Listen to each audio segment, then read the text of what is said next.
Let me give you guys a perfect example. I tear my tricep in LA. It was oh, dude, that sounds so painful. I tear my tricep in LA. I was doing an old fashioned pullover where you pull the bar over your head and you kind of let your arm extend back. My arm with 225 pounds, 2 plates on each side of the bar, basically blew off. Just popped, sounded like a gunshot went off in the gym.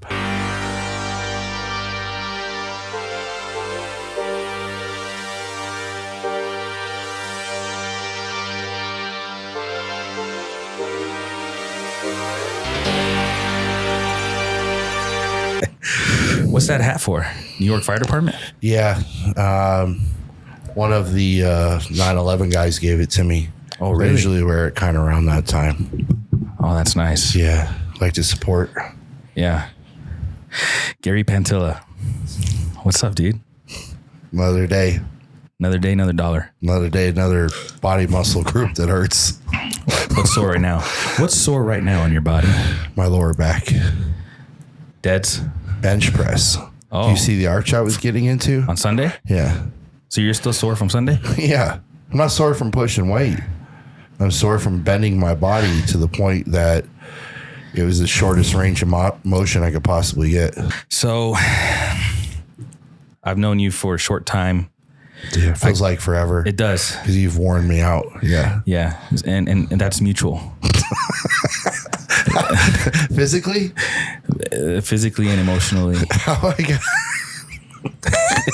Would you care to elaborate on No, I don't.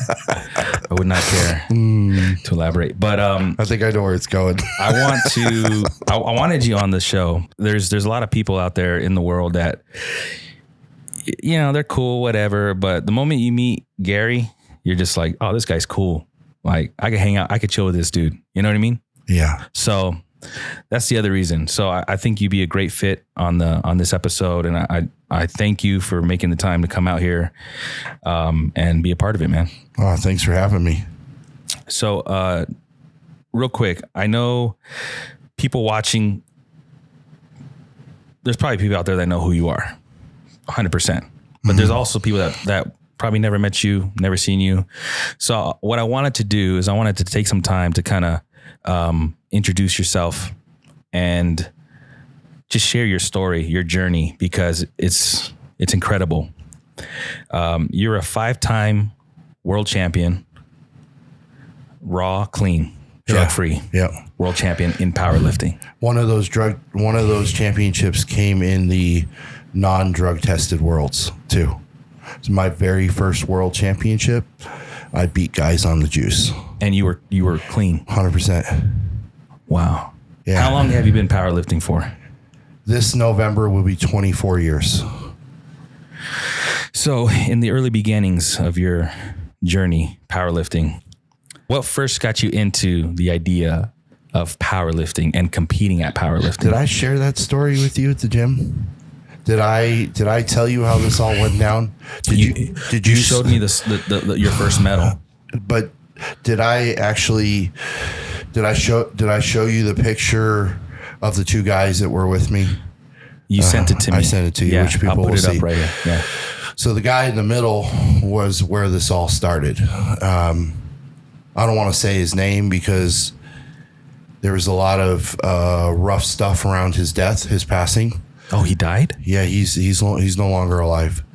And he was a born again Christian, really turned his life around. Had some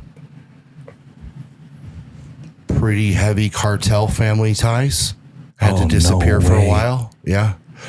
And when he came back, he wasn't here very long before his life was ended. So, but let's back up.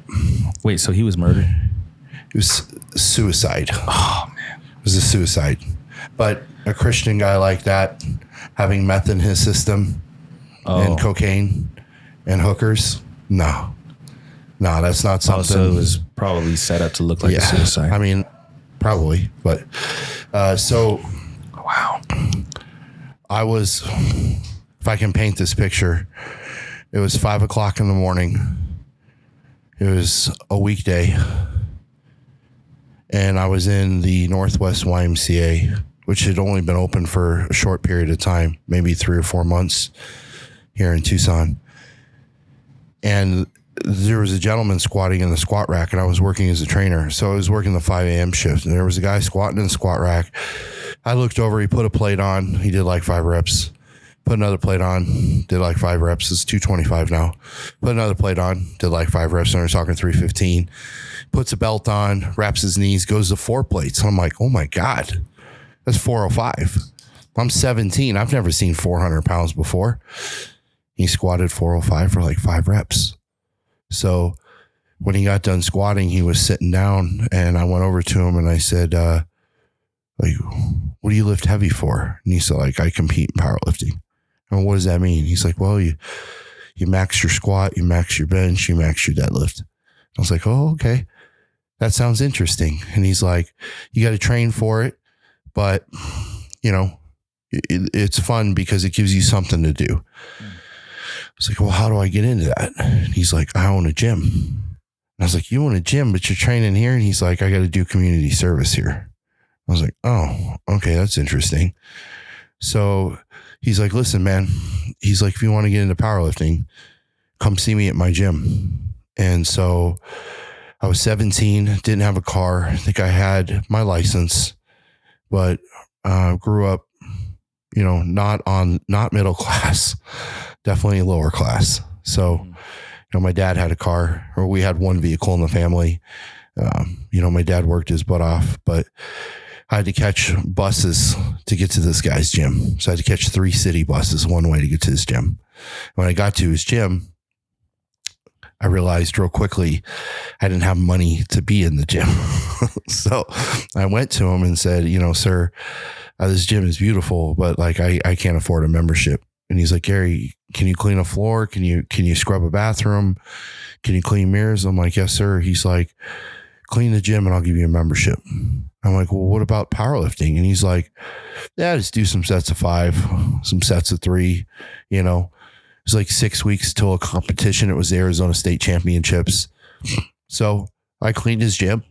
I met a lot of great bodybuilders. From what I remember, there were no other powerlifters. And from what I remember back then, I never even saw him train. So for 6 weeks, I trained in this gym in the middle of Tucson by myself, did my own programming. There was only powerlifting magazines at that time that you could buy that would have suggested programs in them. But I hadn't gotten that far yet, right? Like, I got the registration to sign up to compete. I went to the competition and he showed up. He showed up to help me. He showed up to wrap my knees. Again, I had no clue what was going on. I knew there was a squat. I knew there was a bench. I knew there was a deadlift. I was 125 pounds. So I was tiny. So, but I didn't quite understand like what it meant to have an opening lift and a second lift and a third lift, and then push that behind you and move to the bench and do your 3 lifts and push that behind you. And I read the rule book a little bit, but again, I was 17. I was like, I'm going to go compete. I need a lifting outfit. I need socks that cover my, you know, up to my knees for the deadlift. I was go see how I do. Right. So he showed up late. And what happened was his business partner at the gym showed up on time. Scotty Hatlovic. Shout out to Scotty. Scotty and I are still super close to this day. Scotty Hatlovic wrapped my knees. He ended up coaching me. Michael was there to help. So my dad was there too. My poor dad had no clue what was going on. It was a disaster. But I ended up doing really well. I ended up totaling over 1,000 pounds between 3 lifts. Oh, that's good. I can't tell you what my lifts were because I don't quite remember. They might have been somewhere between a 330 and a 360 squat. I know I got a 275 bench press, but I think I missed 294 or something, 290 something in kilos. And I know I pulled over 400. I think I pulled like between 400 and 420. Okay. All at 120, all at 126 pounds body weight, something like that. That's really good. They totaled over 1,000, won the best lifter award, won a gold medal that's in my gym. That's probably right, the smallest medal in my gym. But that medal is what got me into powerlifting. I was like, oh, wow. So up until that point, I really, I'd competed and stuff before, but I never won anything. So it was really the first thing I'd ever won. And what it taught me was dedication, commitment, seeing something through. I followed the plan to a T that I wrote, and then I gave myself some feedback afterwards. And I won, like I said. And I remember thinking, when's the next meet? And back then in Tucson, we had meets once a year if you were lucky. So back then, we're talking 2000. You had a state meet, you had a regional meet, you had a national meet. Sometimes there was a Series 7 region meet where there were 7 states competing, all before you even got to Worlds. And then obviously if you won the whole thing, you got yourself a ticket to go to Worlds. So that's where it started, was a gentleman in the YMCA squatting heavy that intrigued me. So that gym only lasted maybe another 5 years at that location. And so I would train there and I would train at the YMCA. I'd kind of float back and forth. When I got a car, I started driving, obviously. And then they moved the gym to another location. And that's the day. I'll never forget that day. I walked into the gym at the other location, which was about 5 years later. And my buddy was like, I got to go away for a while. I was like, what? And he's like, yeah, I just got to kind of disappear for a while. He didn't say what. I just knew that he had some family ties that were dangerous. And so I have no idea what was going on, nor his business partner didn't share anything with me, but he went away. Like, he disappeared. He and his family took off. And from what I remember, they went to Florida. He took off to Florida. And then, man, I didn't see him again. I didn't see him again until maybe like 8 years later. He showed up out of the blue back in Tucson. Wow. And that was probably like one of the happiest and saddest times of my life, because I had won a national championship and several state championships, and I had been going to Worlds, but I hadn't quite cracked the top 20 at Worlds at this point. But I was very happy because I wanted to thank him for giving me something to train for and something to look forward to. He didn't know that was going to like get me through college, and that was going to get me through my early like 20s. Like, that's what motivated me. It wasn't school or going to work. It was putting 5 more pounds on the bar and then going and competing and beating my last meet's best lifts. Yeah. So I thanked him, told him how much I appreciated him. And we joked around a little bit. He told me to hang in there, that he believed in me.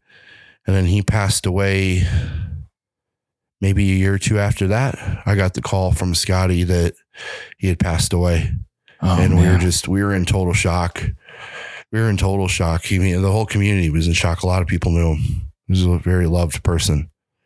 So Scotty went on to win the world championship. Around that time, I coached Scotty to the world championship. And so, I mean, can you believe that? So the guy who's there to help me in the beginning, 12 years later, I ended up coaching him to his first world championship. And that's crazy. Changed his life. Wow. And like I said, I was going through photos the other day, and I told Scotty I loved him and was thinking about him. And, it's crazy, man. Like, Scotty knew me in the beginning. He knew. There's so many people who know me now that don't know me 23 years ago and didn't know the struggles that I had.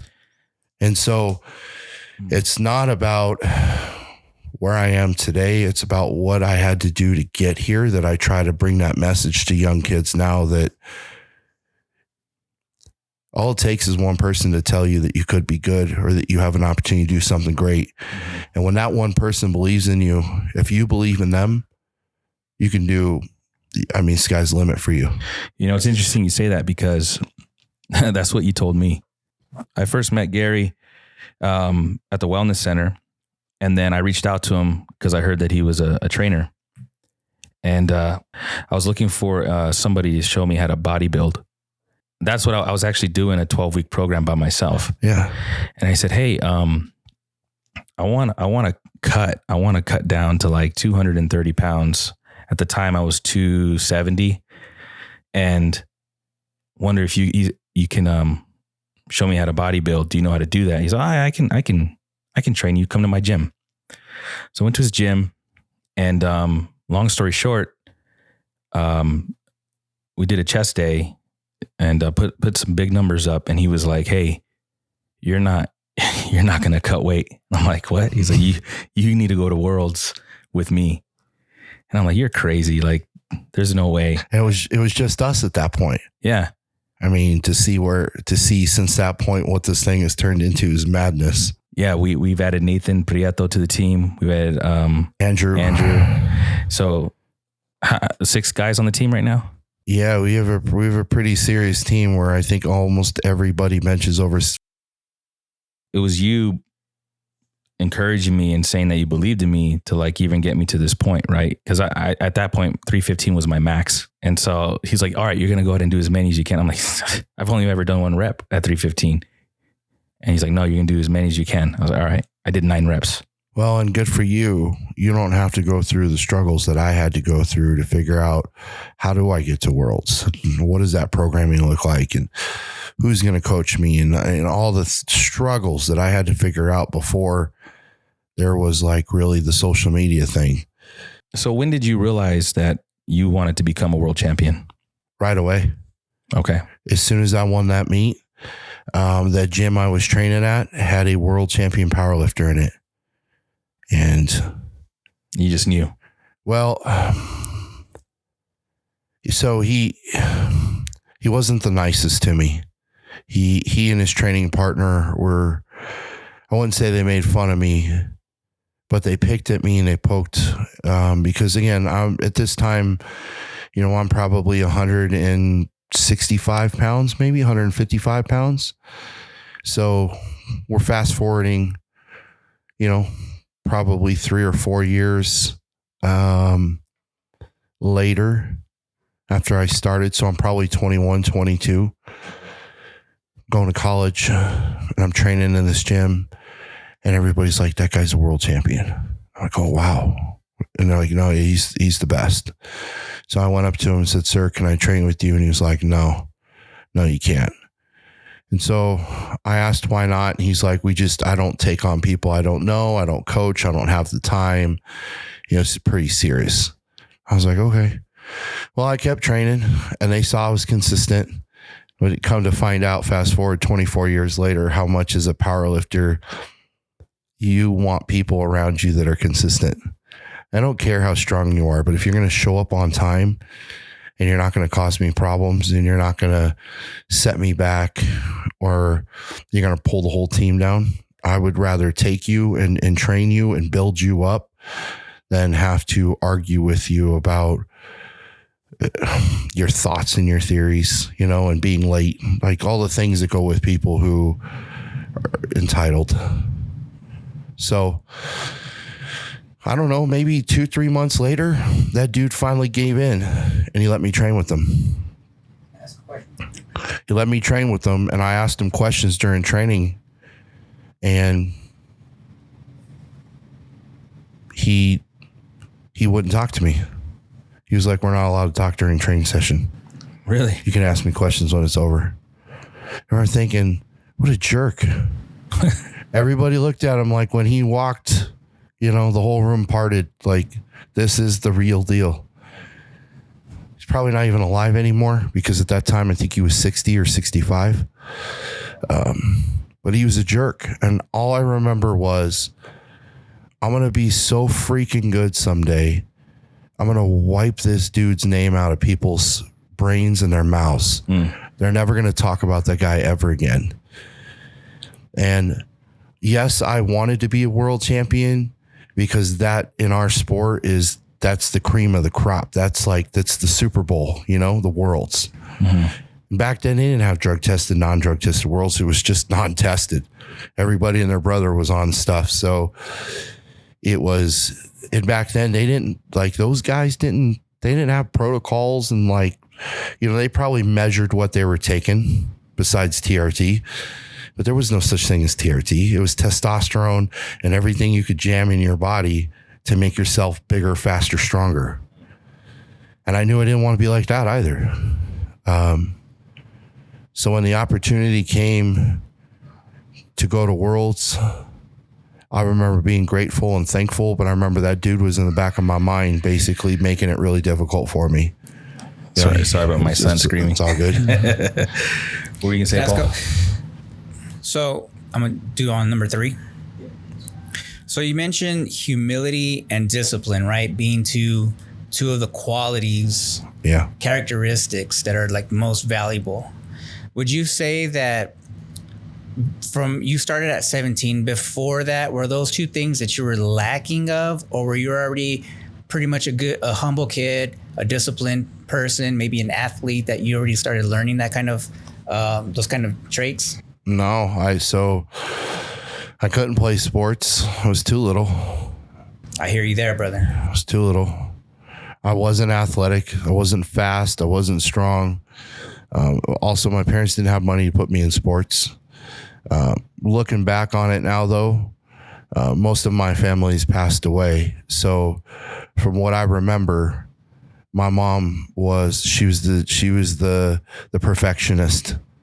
My dad followed suit. My dad did what my mom said to do, or we all got whoopings. But my mom was the boss. She called the shots. She drove the bus. And you got on that bus, you kept your mouth shut, you did what mom said to do. So I think I learned early on that, like, if an authoritative person tells you to do something, just do it, right? Don't argue with them. If a coach tells you to do something, just do it. Don't argue with them. So when I started powerlifting, I realized real quick, I need to find the best at this. And I need to get as much information and not argue or question them. Just take notes, write it down. So when I would go compete, I would ask the best lifters, the strongest guys, the strongest girls, what does your training look like? What are you eating? When are you sleeping? I was doing this at like 17, 18, 19 because I knew that they were better than me for a reason. It wasn't until I met that world champion that I was like, I want to win a world championship, because I know that in my heart, this attitude, this like self-entitled attitude, is not the attitude that you're supposed to have, right? When you're a role model or you're great. You should be humble. You should be kind. You should be thankful. So with that, it sounds like the mindset of a champion. You got to have that mind of a champion as well. So how do you mentally prepare for competition? And especially when you're, already a champion and you're competing at a world-class level, how do you prepare for something like that? There's a book called The Champion's Mindset, and I read that book cover to cover almost it's in my Audible. I read it. I listen to it every day for 10 weeks. Like, I soak up. I try to train my mind to prepare for anything that could happen at Worlds, and to just go with the flow and not fight it, because champions are really great at compartmentalizing things. And they're really good at not letting the noise and things distract them. So I read stuff that I think can benefit me. And then as I get closer to Worlds, or I'm in that kind of home stretch, I don't do anything that could get me hurt or take me out of competition. So with that being said, what does your typical training regimen look like? And has that changed over the years? Have you started some way and then years later you're like, you know what, I need to tweak some of this stuff? Like, what is your typical week, day? When my first Worlds 10 years ago that I went to, I was squatting, benching, deadlifting, doing a bodybuilding type of workout, like as a fourth day. It's evolved to now I squat twice a week, I deadlift twice a week, I bench once a week. But I don't squat the same way twice a week. One day is a variation of a squat. 4 days later is a completely different variation of a squat. So it's not like I'm working the same muscle groups over and over again, thinking I'm going to get different results. I'm using my workouts to prepare for the two most important lifts, which are the bench press and the deadlift. So I know at your gym, we use the hack squat. Yeah. What other type of squat? I put a barbell on my back, a safety squat bar, and I squat to that the other day. I switched. So twice a week I train on my own. The SSB bar wasn't available. So I did a traditional squat, and I instantly felt my spine compress instantly. Like we talked about. And I was like, and I was squatting like that before I started training with you for 12 weeks. And I didn't really notice it because it was like gradual, right? Yeah. My body got used to it. So going from the hack squat and other types of squats, going back to that, it helped me realize how like destructive that type of squat is. And I hated it, man. I was like, oh, this is so uncomfortable. I don't like squatting like this anymore. Yeah. Is that something that you kind of stay away from because of that reason? Multiple reasons I stay away from the straight bar in training for worlds. One, it can beat up your elbow if your shoulder flexibility or your pec flexibility is not where it needs to be. It can compress your spine. We're talking like I squat in the 700 and 800s. So you put 700-800 pounds on my back or anybody's back, it's going to compress their spine. Yeah. So I like the other bars because they don't put the same kind of tension on my spine, and they don't put the same kind of load on my elbows. They don't put the same kind of load on my wrists. And you probably are asking, why squat with a safety squat bar and not a straight bar? Because you need to mimic the muscles for the deadlift. You need to work your quads. You need to work your glutes, but you also need to save your elbows and your wrists for the bench press. That's the other half of this battle, right? We're not going to the world championships that have the squat, bench, and deadlift. We're going to the world championships that are just bench and deadlift. We're going up against the very best bench pressers and the very best deadlifters. And like I tell you all the time, pay attention, because you will see one that is very good at both. A freak of nature. Yep. There's always one. There's always one that you're like, oh my God, wow. Let's talk about handling pressure. How do you handle the pressure to knowing that you're the one to beat? Yeah. You've done this and have been the champion for 5 straight years. So going into these championships, how do you handle that pressure knowing that you're the one to beat?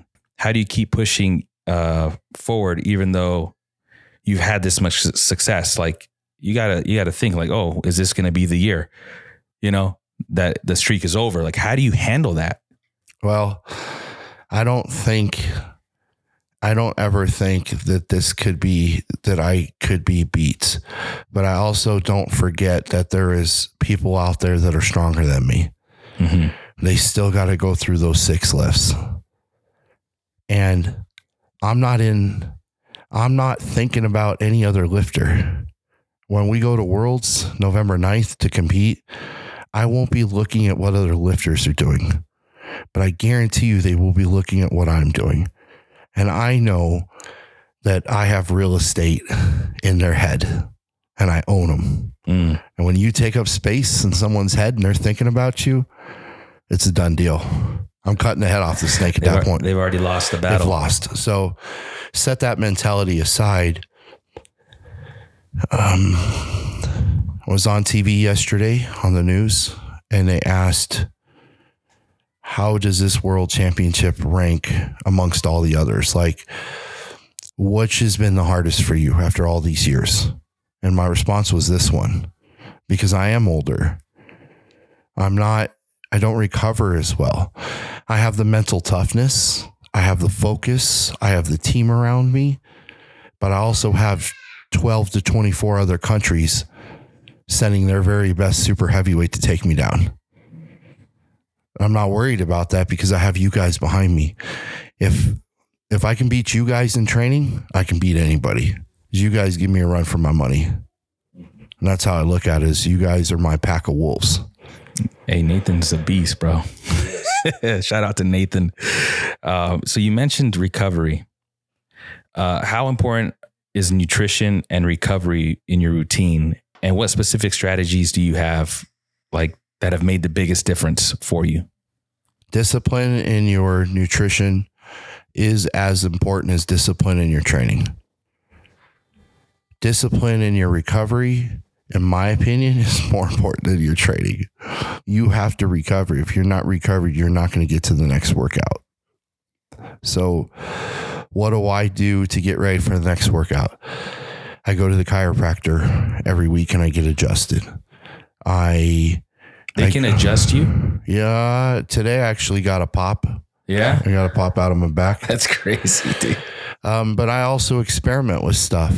I experimented with a T-Shock machine that they had, which to my knowledge may be the only one in town. I can't really explain it too well, but if you look up Inspired Life Chiropractic and reach out to Inspired Life Chiropractic in Tucson, their T-Shock machine will get you back. So is it like a handle that shocks your skin? It's a handle that they hold that sends almost like it felt like a jackhammer going through me and hitting my bone. And it's causing a reaction. It's causing my body to go, hey, what's going on here? Let's do something about this. So in addition to chiro work, I do cold treatment and I do hot treatment and I do cold hot contrast. So I go to Tucson Cold Plunge, and at Tucson Cold Plunge, I normally go the day after I train. Because usually the day after I'm training, I'm really sore and I want to speed up that blood flow and speed up the recovery. And it's hard when you're working a full-time job and you got other things going on. It's really hard to do everything you need to do to recover. But I truly believe with what we have today here in Tucson that we didn't have 15 years ago. Oh man, anybody who's aspiring to be a great athlete has all the tools they need in this town to perform at the highest level possible. So you do red light therapy as well. I do red light therapy. So a typical session for me at Cold Plunge is I start off in the sauna. I go 8 minutes in the sauna, 3 minutes in the cold plunge, 10 minutes in the sauna, 3.5 minutes in the cold plunge, 12 minutes in the sauna. I work up to 4 minutes in the cold plunge, and then I go right to the red light, and then I walk out of there. And I'm usually drinking salt. Like they have these salt drinks. So I'm usually replacing my electrolytes because I'm sweating them out from the sauna. So it's not like when I go do treatment, like cupping per se. I don't just go do cupping. I'm doing cupping, and then like I'm hydrating immensely because I know that my body is using water to like cool me down and to like get blood flow going.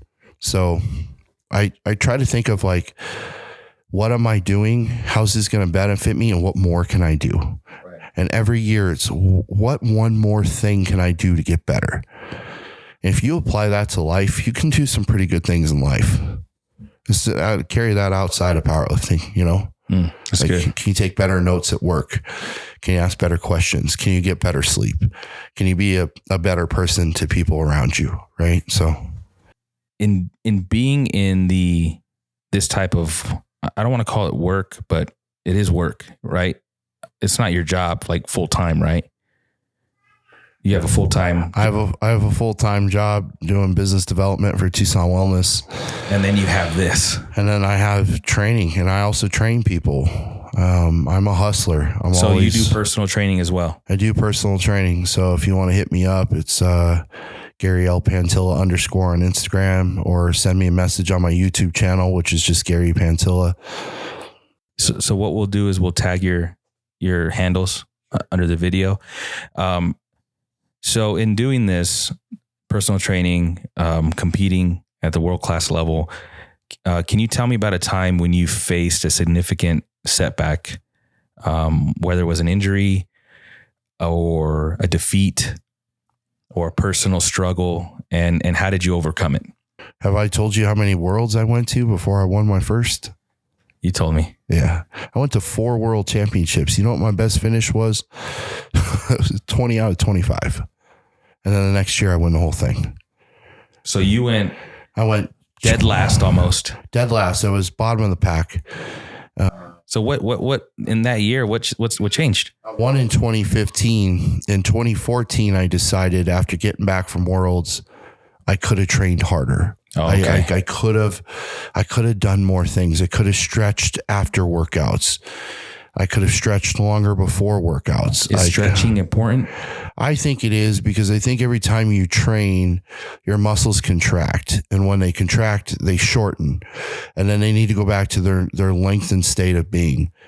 But if you're tired, you're dehydrated, they're going to stay shortened and you're going to feel like something's pulled, because the blood flow is limited through the muscle fiber filaments.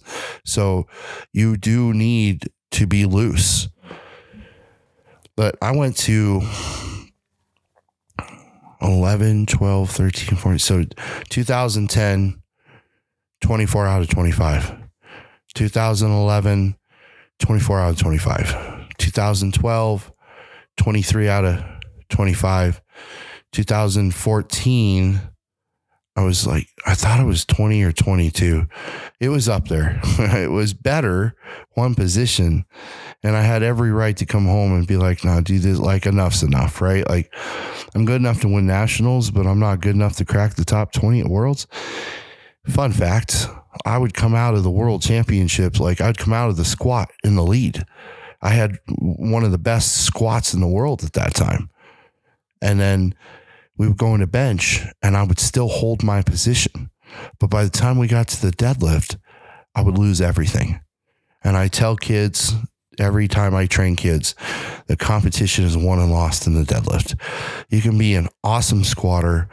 You can be a great bench presser, but if you can't deadlift, you're going to lose out on the total. They're going to get you. So you have to be well-rounded. It just so happens in our sport, in Wabdal, where we're competing now, you can be a great bencher if that's all you sign up for. But if you happen to sign up for bench, deadlift, and the push-pull, you better have a decent pull, because chances are there may be a guy in your class that can pull really well. What's considered a decent pull? 2.5, 3 times your body weight. That's usually at the World Championships, you see at least double. You'll always see double body weight deadlifts, but you might see a triple body weight deadlift. So in 2015, I won the whole thing. I went from bottom of the pack in 2014 to coming home. I had a gym at Quartero and I-10. We had about 30 members. And I remember thinking, I got to get away from these people. These people, they're encouraging and they're supportive, but they're too good for me. I need to go in a dungeon. I need to go lock myself away in a garage with just a rack and a bar and some weights. And I need to suffer. I need to suffer, and I need no one picking me up when I fall. And I did. For a whole year, I trained in my friend's garage, just me and him. And I went to Worlds and won the whole thing. And I've never lost since.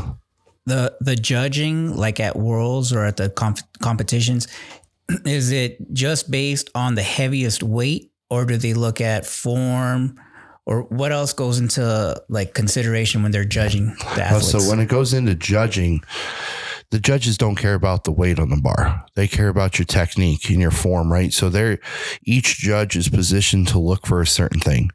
For example, in the bench press, the side judges alongside each one that's on the side of a bench, they're looking for your feet to move.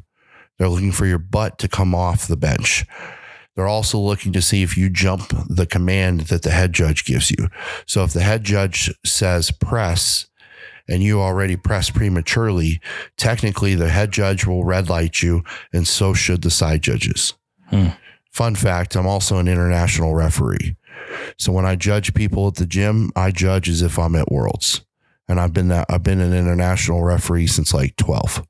So probably, what was it, 12 years now? I don't really ref at Worlds much. Right. I give the refs breaks and I'll go ref, but the last 3 years I've been so involved in Worlds that there's been no time to allow me to go sit and ref. Meaning I'm bringing the weights. I'm bringing the lights. You're bringing the bench. I'm bringing the equipment. I'm bringing the team. I'm also bringing, last year I took 65 lifters to Worlds. You took 65 people? 65 people to Worlds. I had 4 teams at Worlds last year. Oh my gosh. And a kids team. I had a team of 12 kids as well. So did you train all of them? Yeah. I wrote all the programs, did all the coaching, all the prep. So what you're seeing from me now, Miguel, is a kind of a stripped down version of myself. I'm not doing all that coaching. I know if I'm going to win this world championship, I can't be so involved in everybody else. I have to be a little selfish this time because I know who's coming for me. I've seen it. I saw them last year. They weren't in my class. I'm no longer in the class I was. I'm now in their class. I'm now in their age class.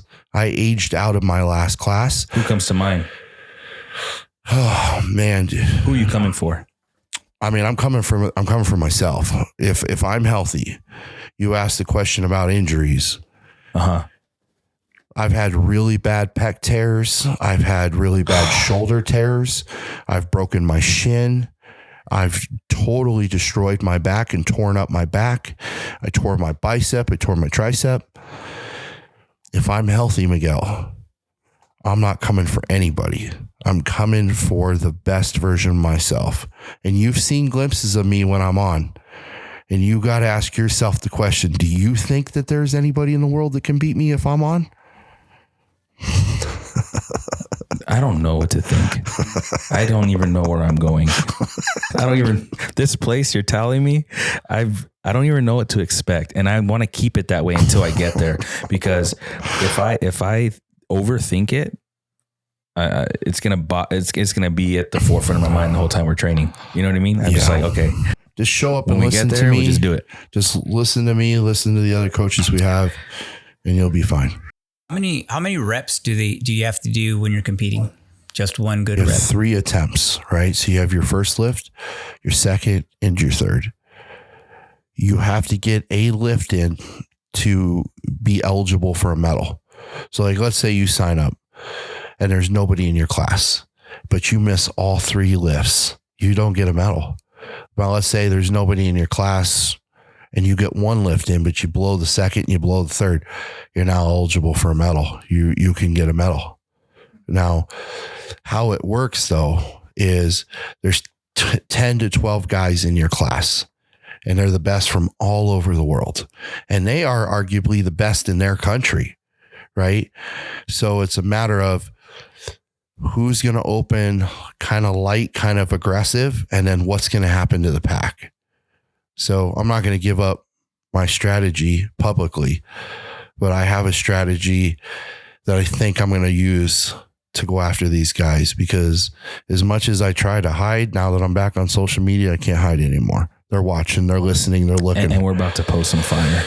So they're going to come. They're going to come for what I have to say. But I will tell you, there's a strategy that I'm going to play to try to put myself in position. And if you train with me at my gym, you kind of can tell that I have another gear. If I need to go to that gear, I'm going. Yeah. You mentioned the competition is worldwide, right? For a long time, Brazilians were well known for MMA, boxing. It could have been Mexicans at one point. Is there a particular part of the world that is known for powerlifting?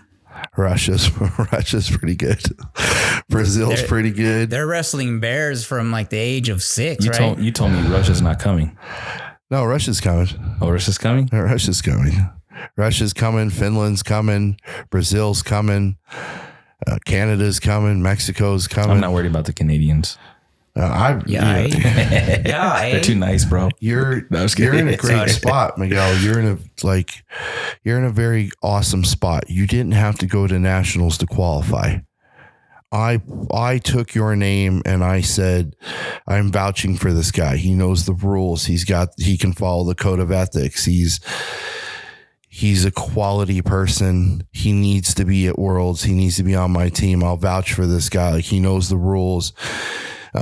You're supposed to qualify by winning nationals, but ever since COVID, they've lessened some of the qualifications because COVID really took a hit on all sports, especially powerlifting. I didn't know that. So you should have went to nationals. And why I say you're in a good spot, Nobody saw what you did. Nobody knows what you're doing. Nobody's going to know what you're capable of until they release the roster. When the roster comes out, Miguel, then people are going to be stalking your social media and they're going to be hunting for you. That's crazy. Yeah, they're coming for you. They'll come for you. I'm one and done. No, I'm good. All right, see you guys. No. I got the t-shirt. Yeah, I got my t-shirt. I'm not feeling too good. I got my world championship. I'm out of here. So competing at a high level, what separates a good power lifter from world-class powerlifters? Mental toughness. Mental toughness. If you don't have mental toughness. So you can be the strongest dude, but if you're not mentally tough. I mean, you training all year. You're training 12 months for what could be 3 lifts, what could be 6 lifts, 9 lifts. You know, are you going to the full power worlds where they're squatting? Are you going to the worlds where they're just benching? You're training all year for 3 lifts, right? So you have to peak and be at your very, very best, because these other countries, they've got teams that are like, they've been together a long time and they're all peaking and they've got great programming and great coaching. We're all really spread out in the US. There's our USA teams from all over the place. As a 5-time world champion, do you feel a sense of responsibility for inspiring the next group of champions to come? Yeah, it's more about how do I say this? I'm not trying to inspire the next young Miguel to get into powerlifting. I'm trying to inspire a generation to believe in themselves, to stay humble, to have work ethic, to see things through, to not believe everything they hear and see on social media. I don't want to say that like being a public figure, I have a responsibility to make sure that I uphold like the very best image I can. But privately, I want to bring the very best out in people, and I don't care if they compete or not. It's just, can I help you in your life do something better with your life in any way? I don't care if it has anything to do with powerlifting.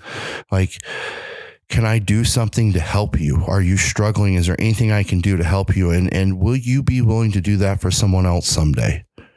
Right. I don't want to be remembered for being a 5-time, 6-time, 7-time world champion.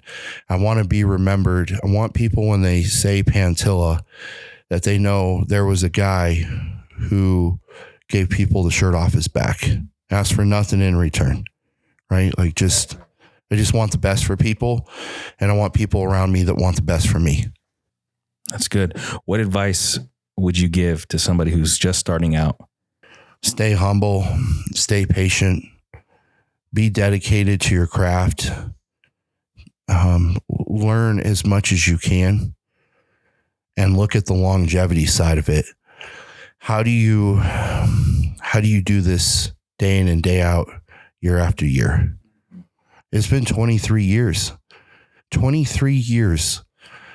that I've been squatting and deadlifting, benching, and doing accessory work 5 to 6 days a week. 23 years. We're talking holidays, birthdays, traveling. For 23 years, I've worked out 4 days a week with the one purpose and goal in mind, which was to be the very best version of myself that I possibly could when I stepped on the platform. It just so happened that at a young age, I wanted to be eligible. I wanted to be good enough to go in the Hall of Fame, and I wanted to be a world champion, because I wanted people to think of a world champion as a respectable person, a kind-hearted person, a person that was willing to give up their secrets and willing to help you. Going back to the beginning of this podcast, you mentioned a guy who was a world champion. Yeah. Who was not kind. No. Would you say that's a motivation on why you're this way, to be kind? I would say I never forgot how he treated me verbally. that I don't believe when you're a role model, or he owned many businesses. He was a very successful businessman here in Tucson. I don't believe that like that's the right way to conduct yourself with people. And because you won a world championship, you get to belittle people and degrade them and to pick on them and treat them like they're less than you. I don't think you should treat anybody like they're less than you. I think you should treat everybody like they're equal to you. And I think that you should be thankful that you have your health, because tomorrow is not promised, right? So we have today, we have right now. So I would like to think that if I could tell a younger version of myself anything important, would be kind to people, right? Because you're going to run into people that you're not going to see for 10, 15, 20 years. And do you want them to have a bad memory from you? Like a bad experience? No. I coached kids for the last 4 years, from nothing to national and world championship level kids. And I've just been, to make sure they thank the referees at Worlds, shake their hands and thank them for volunteering, and to thank the coaches and to thank the parents and to be grateful that they have an opportunity to be at Worlds. And for some of these kids, I'm sure they're going to go on to do great things with their lives. But for some of these kids that I coached, they came from backgrounds very similar to me, right? There was one car in the family. There was just enough food for all 3 people or 4 people. There wasn't extras. There wasn't wearing designer clothes. And, it was a struggle. So my heart is always going to be with those less fortunate. And if I can do something, if I can provide a safe space and to say, look, people are going to be mean to you. People are going to talk crap about you behind your back. People are going to steal from you. People are going to lie to you. People are going to hurt your feelings. That's okay. Like, handle that situation with the best class you possibly can. Right? Don't just throw everything up for grabs because somebody doesn't like you. When I go to Worlds and I know those other countries are coming for me, I know it's not that they dislike me. They want to beat me so they could take their medal back to their country. I always end up taking a picture with all of them anyways. Right. Because I do respect them and I don't know where they come from, but I do want to honor how special this is to them. So I think when you're young, have some respect for the people who have paved the road and opened doors for you. Like, give them their things they need. That's good. All right. Finally, man. So after this Worlds, win or lose, what's next? Well, if I lose, I'm going back.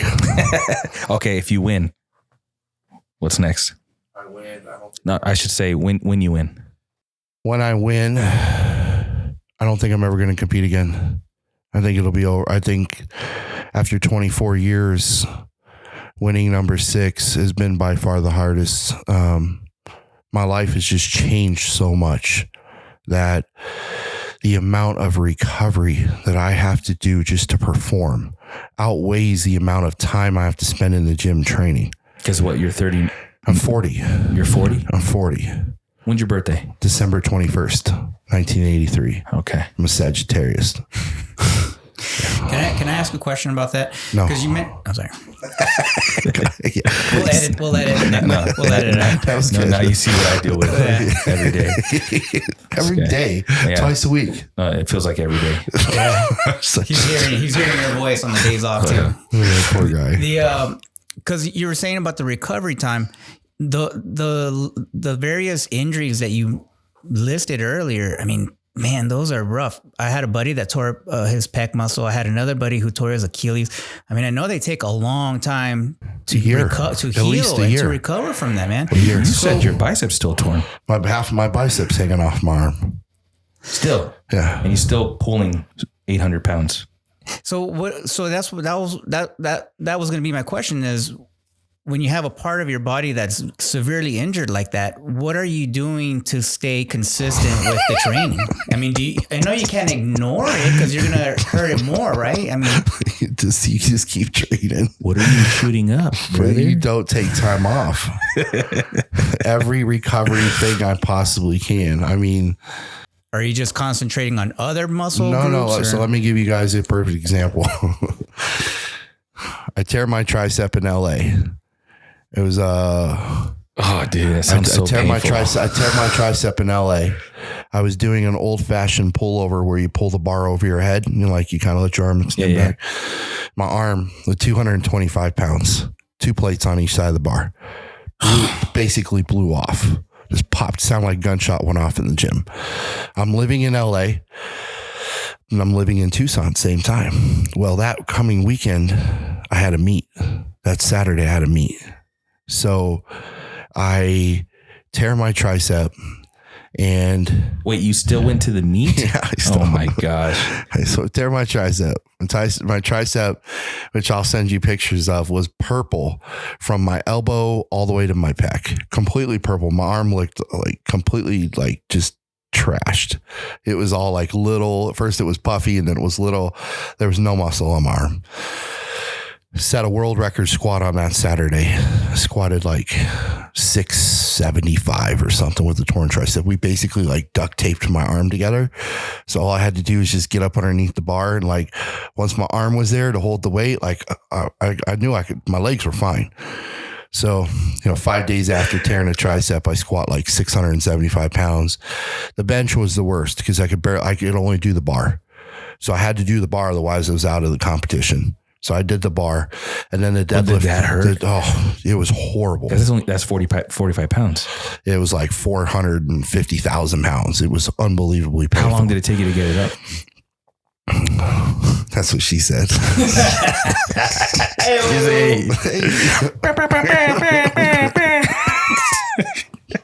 All night, baby. Can you be serious? Anyways, dude, what the heck? So I barely get through the bench. Deadlift was rough. I remember I had a hard time squeezing the bar. I will say that every injury I've had, I came back bigger and stronger. 90 days after I tore my tricep, I was overhead pressing 100-pound dumbbells, shoulder press. I turned into an obsessed individual. Why did my tricep tear? What was the weakness? And then I obsessed about fixing it. And then every injury told me that something on my body wasn't where it should have been in terms of strength. And it tore because something was overcompensating for it. So the pec tears were tearing because I didn't have really good shoulder flexibility. And when I would put a load into my chest, my pec would just give. And it happened 3 years in a row at a meet. 3 worlds in a row, I tore it with a 402 bench. I'd get to worlds, come out of the squat winning, go to bench 402 and it blow off. Go into the deadlift with a torn pec and have to come home and figure out why did my pec tear. So I dealt with all that in the middle. That was in the middle, right? Every reason to call it a day and go, these injuries are not fun, right? But I made it 12 more years. So when I win this 6th world championship, I can promise you that I will not be competing at the next year's Worlds. I talked to a few people about if nationals are in Arizona, I may do nationals just because I have some goals that I'd like to achieve in front of my friends here locally. Yeah. But also I could really use a break. I have not had a week off in 24 years, even through the tear. I competed. I was right back in the gym training again, right? When I tore my bicep, I couldn't deadlift. So I bought this strap that went over my neck that hooked around the weights and it lifted the weights for me. So I held onto the strap and I would squat holding onto the strap and stand up and it would lift the weights. So I was still deadlifting without holding the bar. I couldn't hold the bar. So I had a torn bicep. I'm like, well, I guess I got to get my legs bigger. I tear my pec. I'm like, well, I guess I got to get my arms bigger. I tear my arm. Well, I guess I got to get my back bigger. Every injury was. So describe the feeling. Like, how does it feel? You don't sleep. I mean, when you're in that kind of pain, you're not sleeping. The actual tear though. Yeah. Does it feel like when you tear, like when you blow your back out? Like, no. When you tear something, instantly you tear it. It's like when you break a bone, you go, oh, I just broke my arm. Oh, shoot. You tear a tricep, oh, just tore my tricep. Oh, just tore my pec. I would say every injury, you guys that are watching this, when you finally hear this, 100% were caused by dehydration and me not stretching enough. No injury that I had was caused by me being too strong. I was dehydrated or I didn't stretch enough. How much water a day do you drink? Oh God, it can be between 2 and 3 gallons of water and at least a half a gallon, pretty close to half a gallon of like juices and Gatorades and stuff. So I don't know, maybe like 3 total gallons of fluid. Oh shoot, I'm way under. Aside from powerlifting, man, that you started that journey when you were 17, you're 40 now, you mentioned. What other interests? Yeah. So what other interests do you have, man? What other hobbies? What other talents do you have? Skills? What do you like? Welding is probably my best skill. I'd say 95% of all the equipment in my gym I built myself. Bro, you need to send me pictures of your bench. Absolutely. This bench, I'm gonna put it up on the screen right now. This bench is amazing.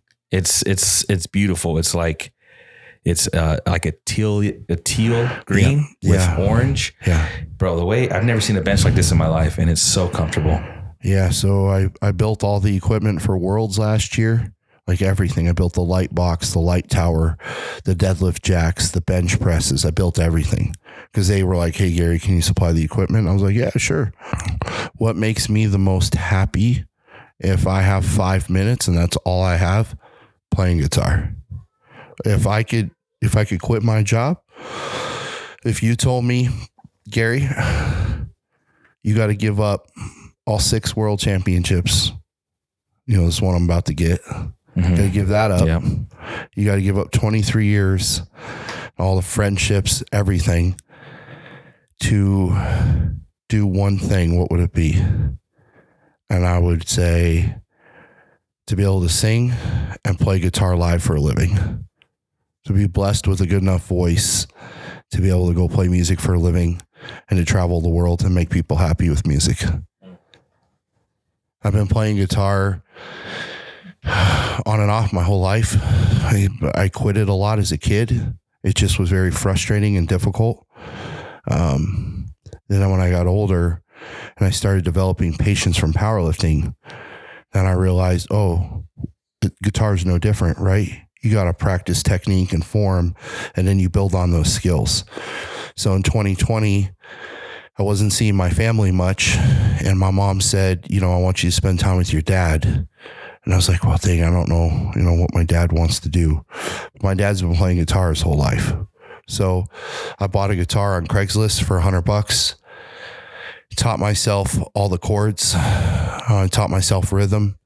And I played guitar religiously for like 7 months and then called my dad and was like, yep, playing guitar now. He's like, oh, come over. Oh, so that's cool. We started playing during COVID. That's nice. And then my mom passed away and I got her guitar because my mom played guitar a little bit. And I got my mom's guitar and restored my mom's guitar. And so when I miss my mom's birthday's coming up on September 25th. The one thing I'll do is kind of lock myself away in the gym the whole day and just play her guitar and think about her and play all the songs that she loved. I'll do that for her. I'm sorry for your loss, man. It's tough when you lose a parent, somebody that you love, somebody that, raised you. It feels like you lose a part of you. That's what it felt like for me.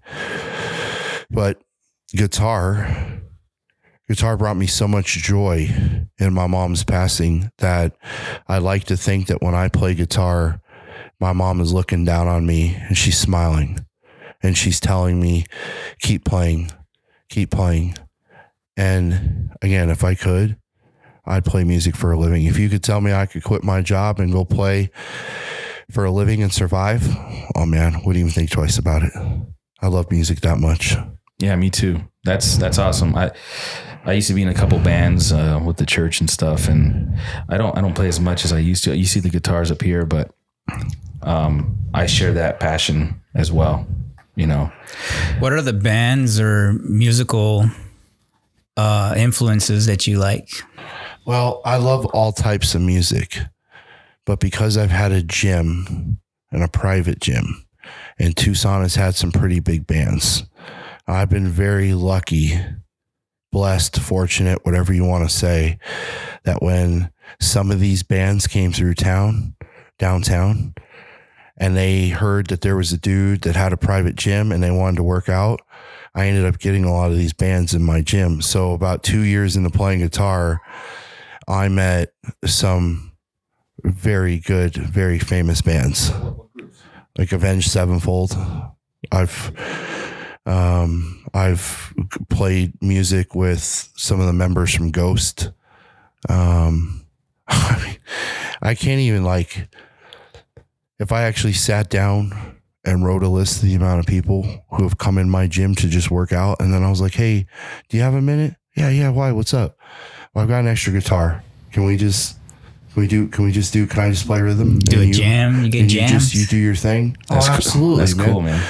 And to be able to, like, play guitar with, like, a Grammy award-winning singer, and, like, I'm 2-3 years into this, I'm like, this is a sign that I need to keep doing this. And I've had several musicians tell me, for only playing guitar 4 years, they would have never even known. Like, I have no idea you've only been playing for 4 years, because I sank myself into guitar. I taught myself music theory. I taught myself scales. I taught myself rhythm and blues and bar chords and power chords. Like, I taught myself the different types of rhythm, like when you're playing country versus if you're playing rap. I could play rap songs on guitar. I could play metal songs on guitar. There's nothing I can't do on guitar. And usually with me, when a song's playing, I can almost hear what key it's in, and I can find it right away. So I'll be driving to the gym and a song will come on the radio, and I'll get to the gym and I'll grab my guitar and be like, I got to play this song on YouTube real quick. Then I'll play the song and I'll kind of go up and down my neck until I find the chord. And I'll go, oh, if it's in the key of D, there must be a G in there. There must be C, or maybe there's an E minor. And I'll listen and I'll mute the strings, and I'll find the strumming pattern. And then my hands will just find the chord shapes. And next thing you know, the song's not even over with, and I'm playing right alongside the song. And I've been thinking for years, I want to launch a YouTube series, how to play songs. I want to teach people how to play rhythm. I want to teach people how to play chords. And I want people to tell me what songs from a genre that they want to learn. And I'm going to put it up on the screen. It's this count of this many chords, and it's at this rhythm, and it's at this pace. Play alongside right with me. Oh, that's cool. Teach people what I taught myself. That's a good point, what you mentioned, that the discipline, because patience is a discipline, and that discipline that you learn from powerlifting transferred to music and playing guitar. And I think that's how people like yourself are so well diverse in different things, man, because it's that discipline that just transfers from one thing to another. Studying, because you teach yourself, you study, you have the patience, you have the dedication, and also the teaching. Yeah. The teaching is a part of that as well. I'd love to teach people guitar. And I've only been, 4 years, right? So by no means do I think I'm an expert, but I definitely think I'm good enough to teach you basic chords and teach you rhythm. And then I used to have 6 guitars in the gym. I think right now I only have 2, because the people have them. They're like, oh, I really want to play guitar. That's one right there. Take my guitar with you. Yeah, he knew, he found out that I play guitar. He's like, hey, do you have an acoustic? I was like, no, I need to get one. He's like, here, take this one. I go, what? He's like, yeah, just take it. And so I've been playing with my kids, been playing some worship songs, and, because I'm going to be starting Bible study here at my house on the 27th. Every other Friday, we'll have a Bible study here, food and do a study. And I got to lead worship, so that's going to help get that practice in. That's awesome. I'm glad that we met And it wasn't under the pretense that you were going to get into powerlifting or play music with me. Yeah. You know, it just so happened that several months later, you're 8 weeks away from being a world champion powerlifter. And, you know, you're going to teach me more on guitar than anybody's ever taught me. I've never had a lesson. I've never had someone actually sit down and help me. So to be able to get that from you, I'm looking forward to not having to be in the gym with you, to have to mentor you and to train you to like be some crazy strong lifter, but for you to mentor me to be a better musician so that I can go play live and follow my dream. Because that is my dream. 5 years from now, hopefully I'm playing downtown on a corner somewhere. You will be. You know, if it's on the corner homeless, you'll still be doing it. Yep. You'll be playing, bro. If there's one thing about me that if people know the name Panttila, they know that I'm a very dedicated, devoted person to what I'm doing. And so people who know that I play guitar, they know exactly how passionate I am, because it's just, it helps with, you know, it helps with a part of my brain that I just can't seem to like work any other way. And I mean, I'm not super artistic. Like I can draw and write, but when I play guitar, it feels like my brain just kind of unwinds and everything becomes more clear. My listening is better. My vocabulary is better. My critical thinking is better. All because of guitar. Yeah. It's music, you know, music is a form of worship. You know, God created us in his image, and us as humans are going to worship something. You know what I mean? So when you give God worship, music is one of the main ways that humans worship God, right? So it's a sense of a tool that you can use, you know what I mean, to do that. But here in your instance, I feel like you tap into something spiritual when you play. And that's that feeling, right? Because it's like, oh shoot, why does this feel so amazing? Because it's like, it's a gift God's given you, one. And when I don't know how it is with like powerlifting, if you can consider that a gift that God has given you. Well, I mean, I've seen so many people who I believe have a gift, and I believe you're one of them. I believe that God gave you the ability to be a world-class bench presser. I don't want to talk about your other lifts, but your bench press is elite. Like you were, as a rookie, I mean, you're like that rookie quarterback that goes into the NFL and just has an outstanding first season. You know, you have an ability to do something really good. You have the work ethic and you have the patience. I think that God gave me the ability to play guitar. And that's what I was getting at. So when you operate in that, it feels different. Yeah. And that's the reason. So Gary, I know I don't talk to you on spiritual things too much because I want you to realize who I am as a person first. The thing that I hate about mainstream Christianity is they enforce beliefs, religion to a certain extent where it's like, dude, if that's Christianity, I want nothing to do with it. And me and myself and Nathan too, we try to be the realest people that we can be. You know what I mean? And I feel like, but we still have our standards. You know what I mean? We still follow our standards. And I feel like the reason that I don't share too much of that is because Jesus will shine through our lifestyle and who we are as people and the decisions we make. And I just didn't want you to, because I know I've met a lot of friends that don't really go to church or don't really have that type of relationship with God. And the moment I start talking about God, they're like, oh, here we go. You know what I mean? And so I wanted you to kind of get to know us as real people first. And honestly, I don't think you'll see a difference, you know, if we were to talk about those things. But just to do that right now, I want to let you know that you are so much more than powerlifting, and you're so much more than music. You know, God has a purpose for you. He has a plan for you. And I think if you take some time when you do win this championship and you do take a step back and reflect, you take some time to say, God, what do you want me to be? Gary, you know, what do you have for me? I feel like the true fulfillment in your life will take place. You know, you'll be able to realize, okay, this is who I need to be now, you know? Mm-hmm. So take that time, man, you know, and I'm here, you know, off camera, you know, I'm here to help, you know, help you get through that too. So, just wanted to, I don't know why, but I felt like I need to share that with you. I appreciate that. Yeah, man. Found that in this town, I've struggled with the music community. The people I've heard play at bars and stuff that I think are really good. And I've gone much like powerlifting and went up to them and said, hey, you know, I really would like to learn from you. You know, do you have some time to help me? It's like, no, I don't have time. I got to work. And then when I'm not working, I got to play. So I really don't have time to help you. And I was like, oh, here we go again. Right. Here we go again. So, you know, early on, I was spending anywhere between 40 and 60 hours a week playing. Now I've